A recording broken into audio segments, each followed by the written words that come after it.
दोस्तों, डेनमार्क और फिनलैंड जैसे देशों में लोग अपनी कमाई का एक बड़ा हिस्सा, लगभग 40 से 50% तक का टैक्स खुशी खुशी पे करते हैं। जानते हैं क्यों?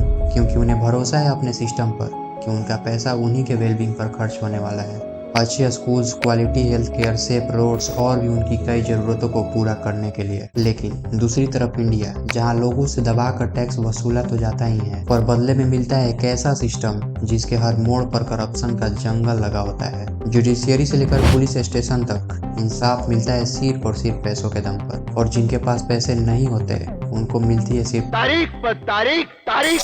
गवर्नमेंट हॉस्पिटल, जहां एक इंजेक्शन के लिए भी सेटिंग चाहिए होती है, और जिनके पास सेटिंग नहीं होती वो इंतजार करते करते अपनी सब्र और कभी कभी अपनी जान भी खो देते हैं। और एजुकेशन, रिसेंट एग्जाम में जो घोटाले हुए उन पर अपने हक के लिए प्रोटेस्ट करने वाले टीचर और स्टूडेंट के साथ ऐसा ट्रीट किया गया जैसे कि वो देश के कोई बड़े क्रिमिनल हों।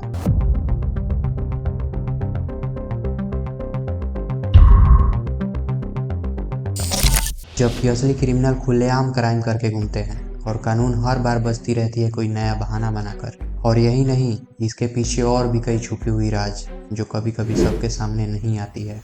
ब्यूरोक्रेसी और पब्लिक सेक्टर ऑफिसेस का हाल तो आप जानते ही हैं।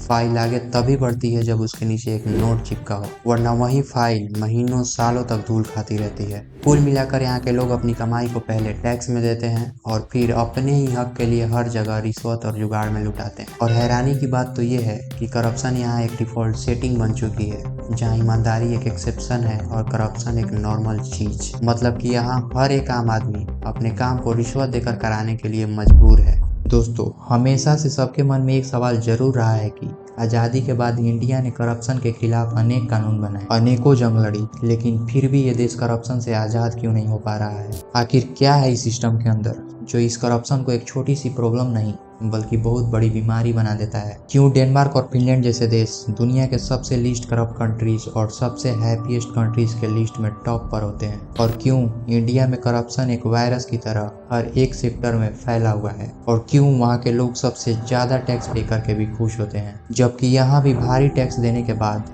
हर एक आम आदमी को हर रोज करप्शन से जूझना पड़ता है? दोस्तों, आइए इस वीडियो में हम समझेंगे कि डेनमार्क कैसे बना और इंडिया डेनमार्क क्यों नहीं बन पाया।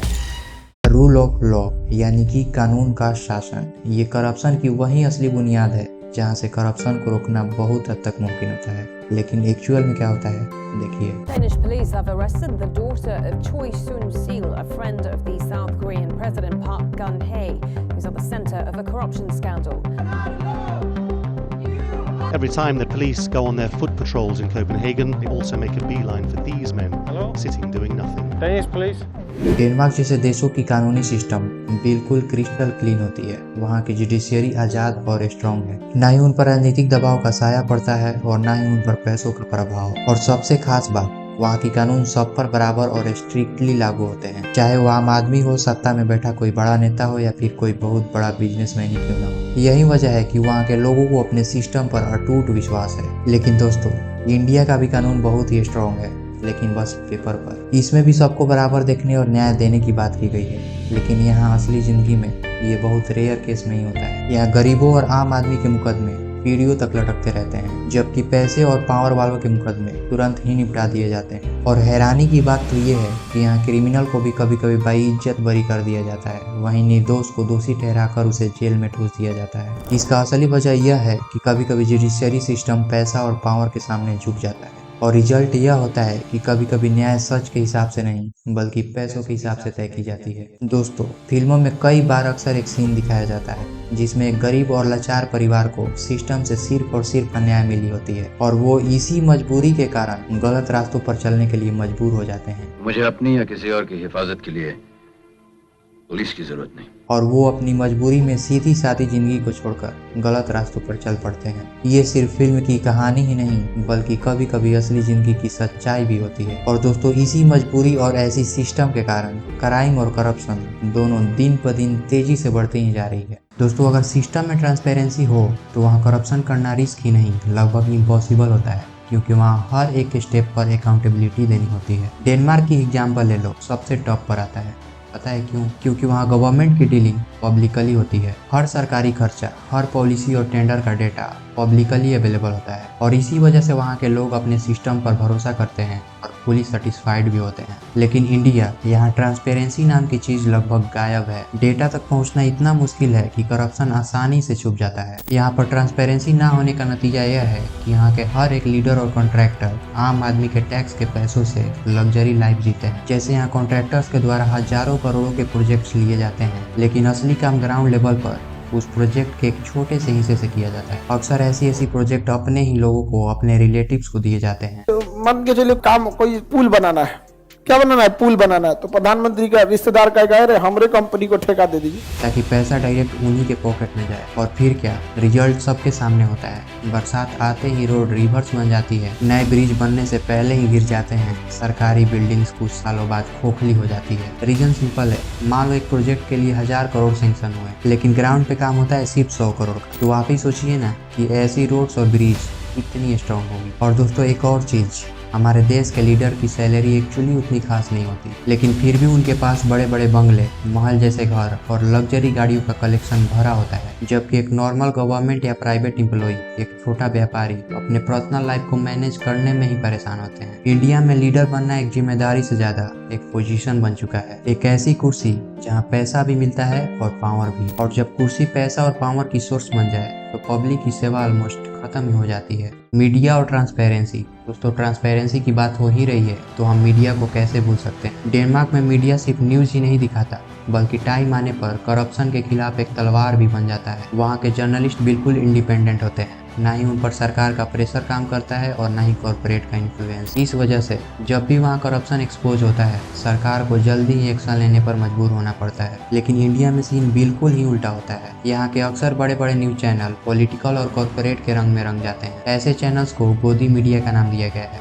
और ये लीडर्स की झूठी तारीफें करते हैं, कभी नहीं थकते। और ऐसे चैनल्स देश की असली प्रॉब्लम और सच्चाई को कभी खुलकर नहीं दिखाते हैं। हिंदू देश को आगे बढ़ाना, हिंदुओं को संगठित करना।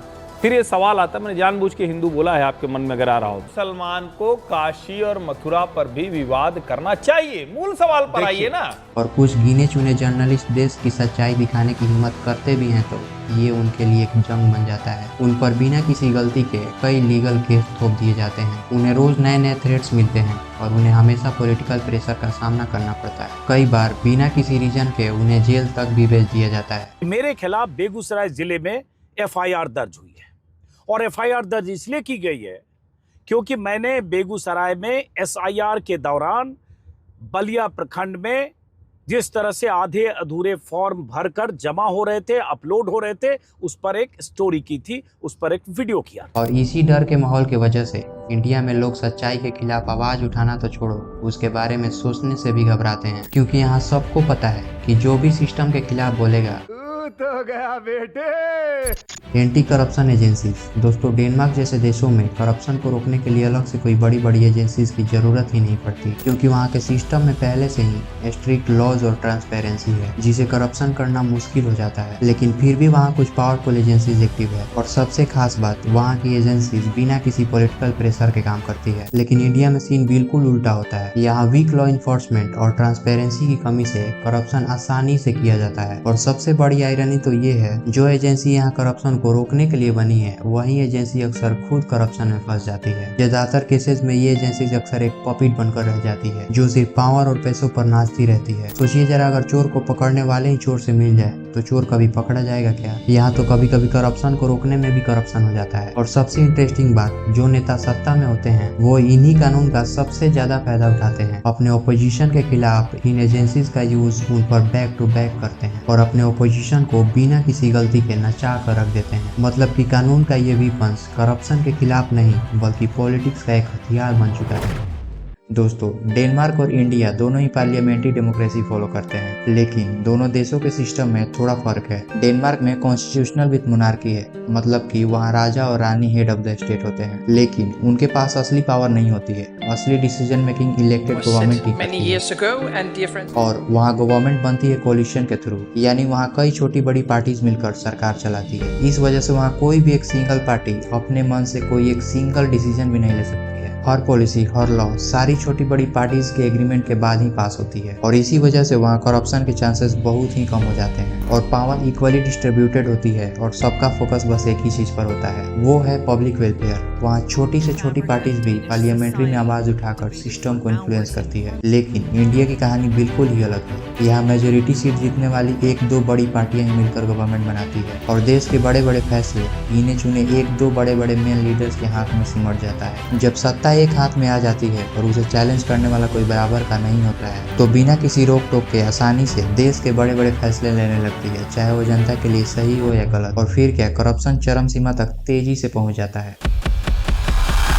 दोस्तों, इंडिया की इलेक्शन दुनिया की सबसे महंगी इलेक्शन में से एक है। लगातार रैलीज, रोड शोज और करोड़ों की इवेंट, ये सब पॉसिबल होता है बड़े बड़े बिजनेस हाउसेस के पैसों के सपोर्ट से। लेकिन असली दाम चुकाती है हर एक आम जनता, क्योंकि इलेक्शन के बाद गवर्नमेंट वही डिसीजन लेती है जो उन्हीं बड़े बड़े बिजनेसमैन के फेवर में हो। प्रॉफिट उनका बढ़ता है, कुर्सी उनकी मजबूत होती है और आम आदमी के हाथ में आता है बस वही करप्ट सिस्टम, वही संघर्ष और वही परेशानी। दोस्तों, इसका मैं एक ताजा एग्जाम्पल देना चाहता हूँ। रिसेंटली बिहार का एक ऐसा मामला सामने आया है जहां एक प्राइवेट कंपनी को 1 रुपए प्रति एकड़ जमीन अलॉट की गई है। सरकारी रिकॉर्ड में उन जमीनों को बंजर और बेकार बता दिया गया है, लेकिन वहां के किसानों का कहना है कि असल में ये उपजाऊ खेती की जमीन थी। उनका आरोप ये भी है कि बिना उनकी सहमति के उनकी जमीन जबरदस्ती छीनी गई है। सोचिए, जिस जमीन से कई घरों की रोजी रोटी चलती थी, उस जमीन को बंजर टैग देकर किसी प्राइवेट कंपनी के हवाले कर दिया गया। ये बस सिर्फ एक अन्याय ही नहीं बल्कि करप्शन का एक जीता जागता उदाहरण है। लगभग कितने पेड़ होंगे? 10 लाख बोलता हटो, निकलो यहाँ से, यहाँ तुम्हारा अभी रुपया रख रहे हैं, देख लिए।